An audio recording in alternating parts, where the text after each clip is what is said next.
Hello everyone, my name is Zane McQuarrie, and today, as part of the Western Kentucky University LITE program, we're going to be speaking about something very near and dear to the hearts of many librarians, and that's integrating literacy strategies. Now, a lot of my colleagues will probably go into a more general overview of literary strategies, but today we're going to be focusing on visualization specifically. To enter out into that silence that was the city at 8 o'clock of a misty evening in November, to put your feet upon that buckling concrete walk, to step over grassy seams and make your way, hands in pockets, through the silences. That was what Mr. Leonard Mead most dearly loved to do. He would stand upon the corner of an intersection, peer down long moonlit avenues of sidewalk in four directions, deciding which way to go. But it really made no difference. He was alone in this world of AD 2053, or as good as alone. And with a final decision made, a path selected, he would stride off, sending patterns of frosty air before him like the smoke of a cigar. Think about the mental pictures that were going through your mind as we just read that last passage. The passage itself is from a 1953 book by Ray Bradbury called The Pedestrian. But inside of your mind, watching this video, you probably formed an internal picture in your mind to what you could imagine while you were listening to this. It may have looked something like this. It may have looked something like this. You may have imagined a figure like this. Perhaps this. Or maybe something like this. There are people in this world that have difficulty visualizing when they read things or hear things. And this is what they see. So how can we, as librarians, try to help those who struggle with visualization? And how can we provide opportunities for people who have those skills and just need to develop them more? That is going to be the focus of our talk today. Visualization is defined as the ability to use one's imagination to put themselves in situations and elicit particular feelings on stimuli. So that means you can imagine your five senses without actually having to be there in person. It's kind of like you're projecting that into your mind. And this fellow here, he may read a passage or listen to something, and he can construct maybe a setting, for example, in his mind of what's going on as he's reading or listening. However, some people struggle with this skill. They come up blank. Visualization gives us a lot of benefits when it comes to literacy.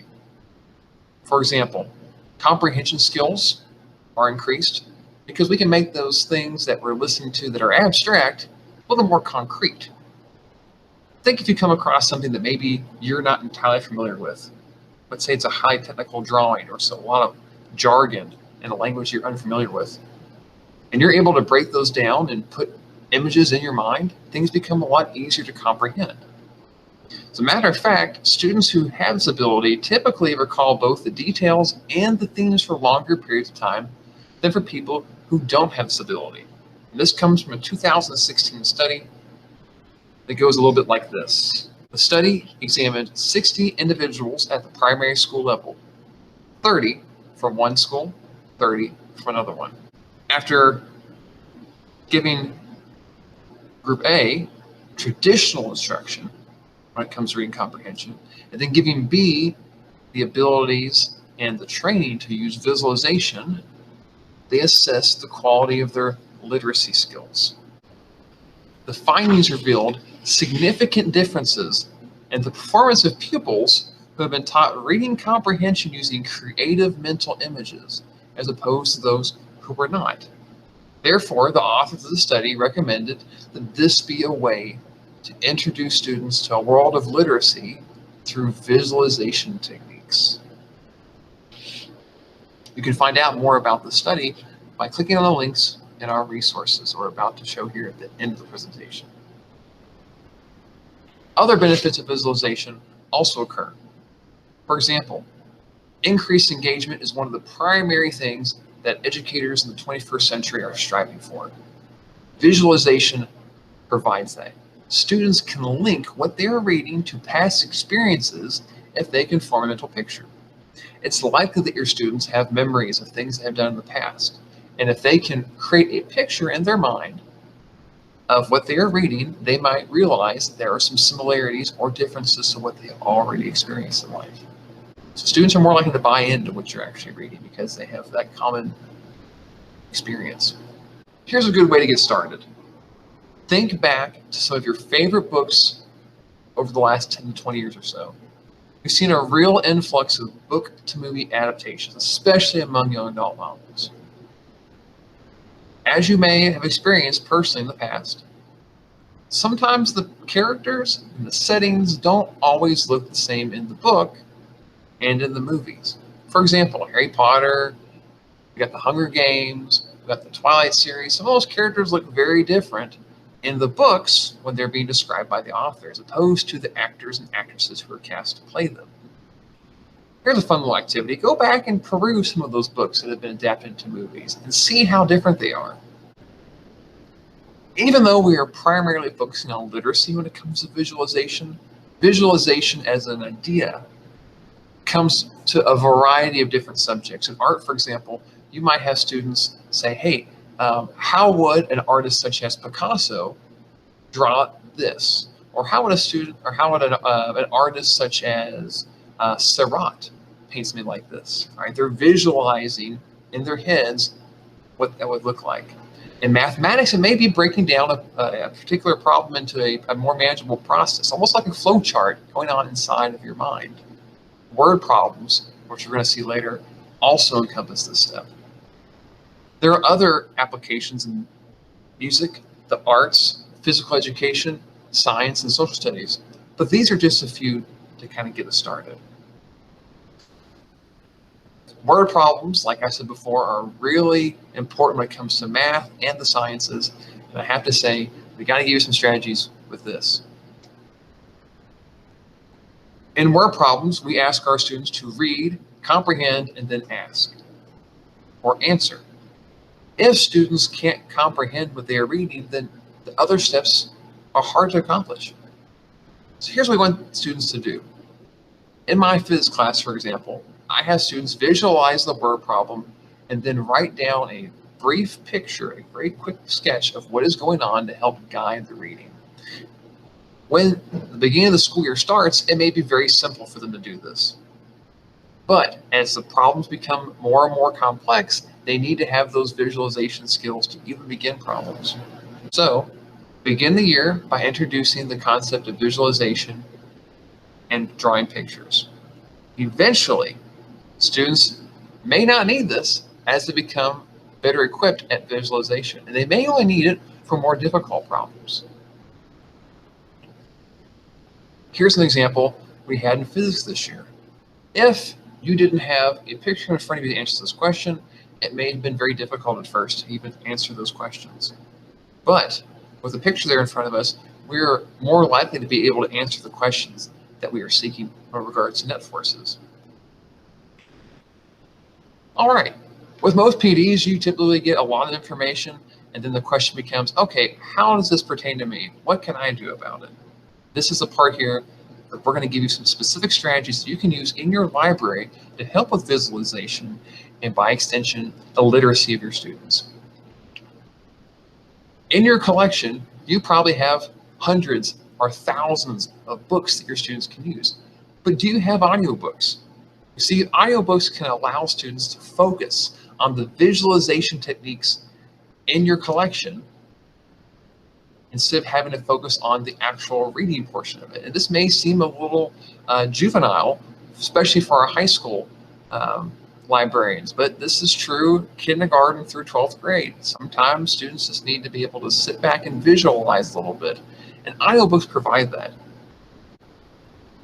So that's something you can do with your collection. just having those audiobooks ready for those students who just need to focus on visualizing a little bit instead of being lost in just purely reading what's in front of them. Here's an activity you can do as a program with students. Step 1, read a text you've already picked out. Every few sentences or so, stop. Share with the students you're creating this image in your mind, and then tell them a little bit about what you're seeing. And then also point out the parts of the text or the passage that helped you come up with that picture. Maybe it was a particular line or two that really set that picture in your mind. We're looking for, as they would say in English class, imagery. Then have a discussion with your students on how the mental picture helped you understand what was going on in what you were reading. It's one thing to actually have a picture in your mind that's no use, but another thing to allow that to help you understand what's in front of you. And then last but not least, continue reading, and then every once in a while share those repeatedly so that students have multiple examples from different texts of how to visualize that. Specifically, what kind of words to look for when they're trying to make those mental pictures. You can flip this and have your students divide into pairs and have one of them play the role that you just accomplished, you just modeled.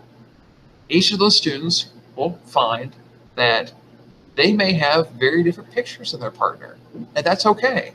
It's not that either one of them is wrong, but maybe those students have had slightly different life experiences. Maybe someone is drawing on those pictures from a personal experience they had that the other partner has not had.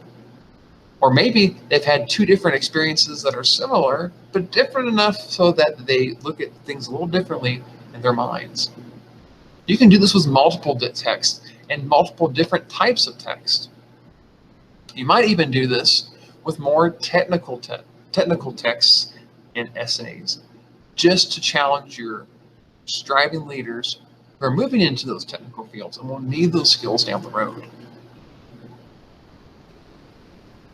If you happen to work with beginning language learners or English language learners, this is a great activity you can do with them. Set up stations in your library. Each one has a printed book and then also an audio version of the same title. We're looking for rather short books and rather short audio books for this one, because otherwise this activity takes a long time. What you're going to have your students do is at each station, listen to the book, the audio book, without looking at the printed version in front of them.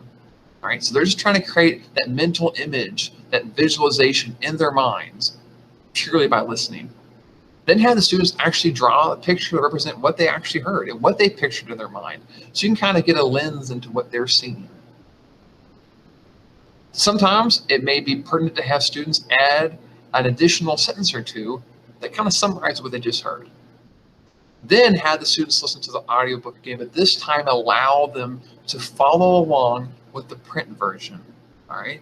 And then ask your students, did the picture in your mind change, and did it match the illustration you have in the print? And they can kind of say, hey, look, you know, my visualization is pretty spot on, or you know what, maybe I need a little more work on this, right?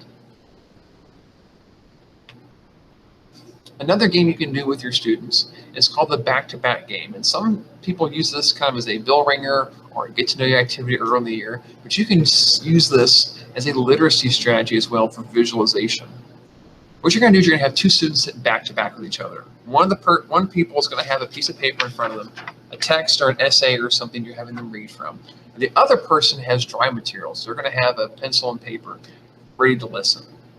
For 1 or 2 minutes, you're going to have the student convey the directions, or basically read off. You're going to have, for the first 1 or 2 minutes, you're going to have the student that's holding the text read off what's in front of them. After 1 or 2 minutes happens, you're going to tell them time, and then student B has 2 or 3 minutes to draw what they just heard. Then what you'll do is you'll have the roles flip, and you'll have the second student be the one who reads, and the first one be the person who draws, with different texts, of course. And they each get that practice, that small little section where they can focus and they can work on their visualization techniques. And this is another activity here for your excelling learners, where you can provide them technical and higher level books to challenge their visualization strategies. Maybe someone has got a relatively lower level mastered, but they need help when it comes to more difficult text. This is a great way to challenge your excelling learners, and maybe a way for you to differentiate for your struggling learners as well. You can give them texts that are different grade levels, different consistencies, different vocabularies, and that can also help them with visualization techniques. This is by far the strategy that will take the longest amount of time, probably the one that students will remember the best if you ask them what they did in the library 5, 10, or 15 years from now. What you'll do is you'll have students create a movie adaptation based on a book that they've already read in class. For the best results, you want to pick a book that hasn't been turned into a movie yet. So they can't do Hunger Games, they can't do The Maze Runner, don't do Divergent. Pick something that doesn't have a movie made about it. I understand that may be difficult because there's been a lot of book to movie adaptations, right?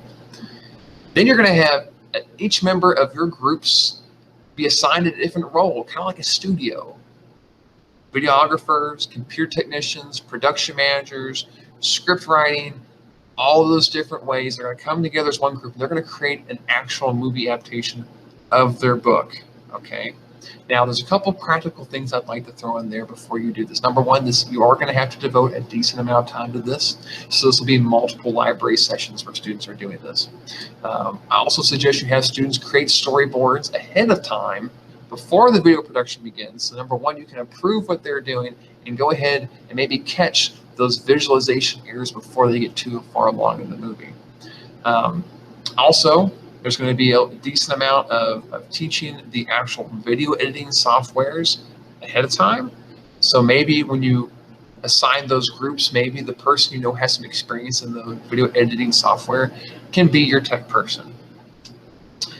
After it's over and you've created these movie adaptations, or maybe it's just a particular scene or two you want to do to save on time, you can have a featured presentation and a screening of the film version of the novel. So maybe you could even take a book and you divvy up maybe a chapter or two to each book, and then you piece them together. Wouldn't that be neat?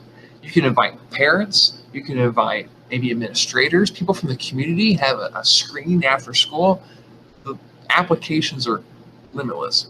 Now, I can't take all the credit for this lesson plan. I got this from Scholastic, so if you want to go and visit that, the link has been provided here. You can go in and see the original book to movie adaptation lesson plan, and maybe you can fit this into your library.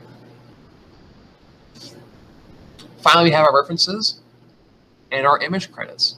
So hopefully today you've been able to learn a little bit about visualization, what it is, how we can integrate it as a library, and the benefits that it provides.